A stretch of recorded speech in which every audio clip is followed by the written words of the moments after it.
奇怪，这刘德昭和吴三桂的人，为什么对我们的行踪了如指掌，如影随形？难道是我们之中有内奸？不可能啊！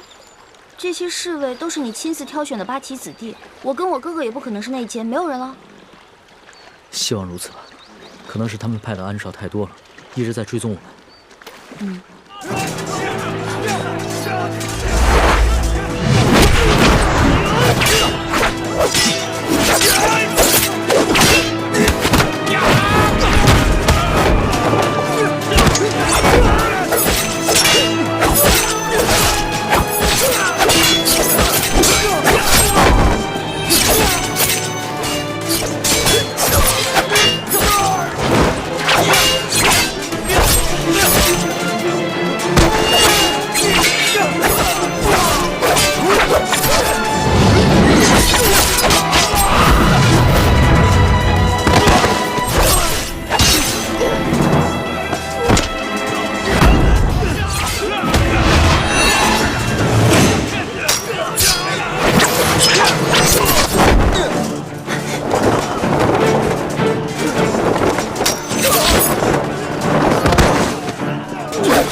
奴才已查看了竹林，没有发现敌人。好，知道了。奴才告退。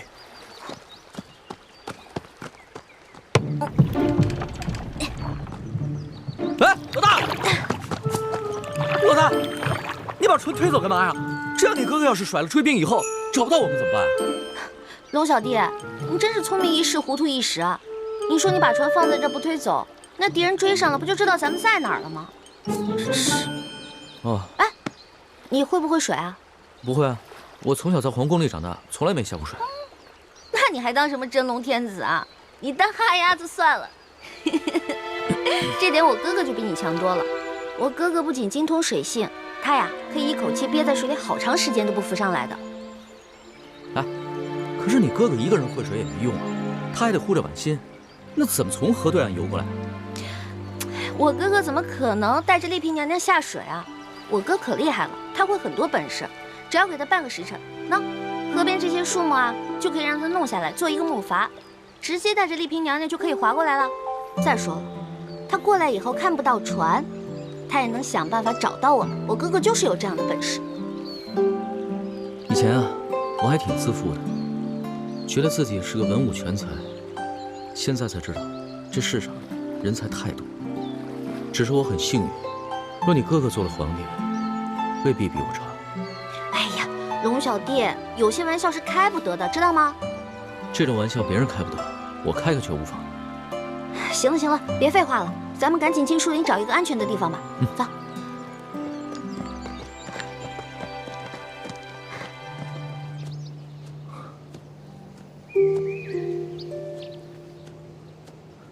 倾城，你感觉怎么样了？ 等找个安全的地方，我再给你疗伤。我没事，辛苦你了。你是为了救我才负伤的，说这些做什么？今天若不是你，我就危险了。只要能真的帮到你，就算让我死，我也心甘情愿。我知道，你几次留下来不肯随康熙走，都是为了我。其实你不用担心我。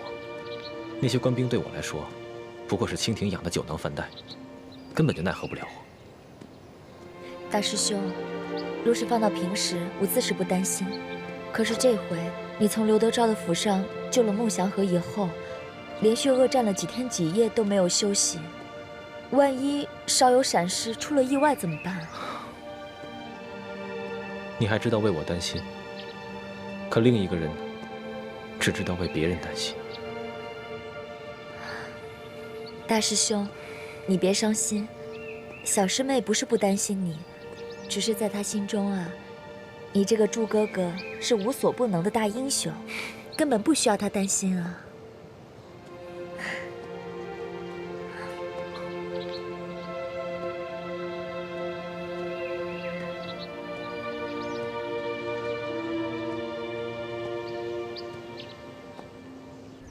重死了！你说你吃那么多干嘛呀？你哪是龙啊？你就是一头猪！你才是猪呢！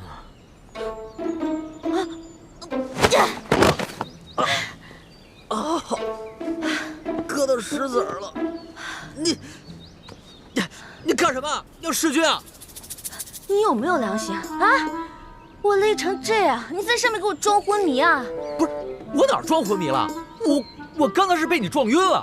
得了吧，你刚刚明明是醒的。不是，我本来真的是晕着的，你走路摇摇晃晃的把我给摇醒了，我正想下来呢，这不知道你这叽叽咕咕说什么呢，我就想听一下，没想到啊，你居然在背后说我的坏话，被我发现了以后，你还行凶把我扔在地上。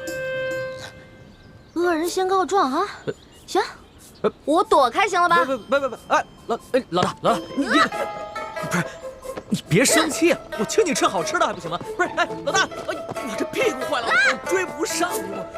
哎，老大，不是，别生气，你听我说，我那时候，哎，不是，老大，你考虑一下伤残人士。走开，快走，二位慢走啊！越来就走。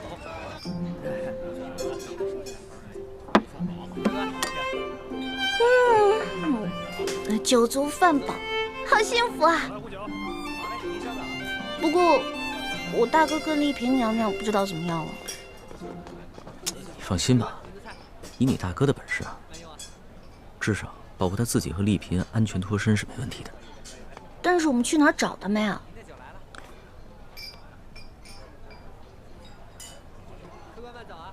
眼下整个山西都不安全，咱们只能顺着道往京城走。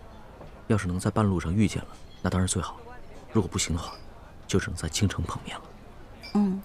也只能如此了。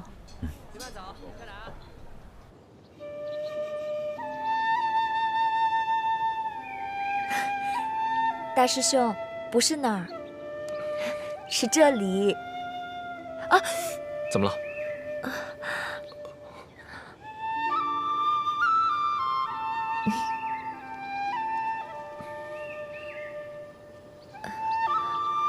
大师兄，现在啊。你是大夫，我是伤者，治伤的时候不用拘于男女之礼。来，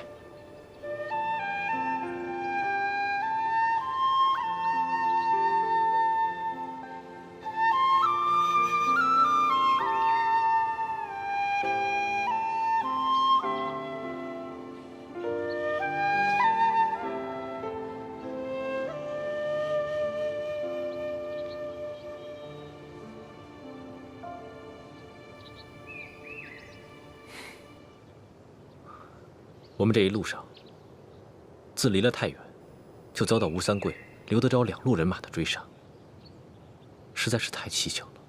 你的意思是说，为什么他们对我们的行踪和计划了如指掌？对，我怀疑我们内部出了奸细。很有可能，我估计应该是康熙的侍卫里有内奸，多半是鳌拜的党羽。也可能是吴三桂的人，他在清廷当中安插了不少的眼线。既然这样，那我们就离间康熙和吴三桂的关系，让他们君臣内斗。我也是这么想的。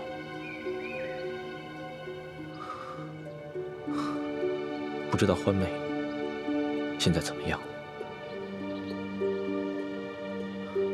你在这儿休息一会儿，我去找点水。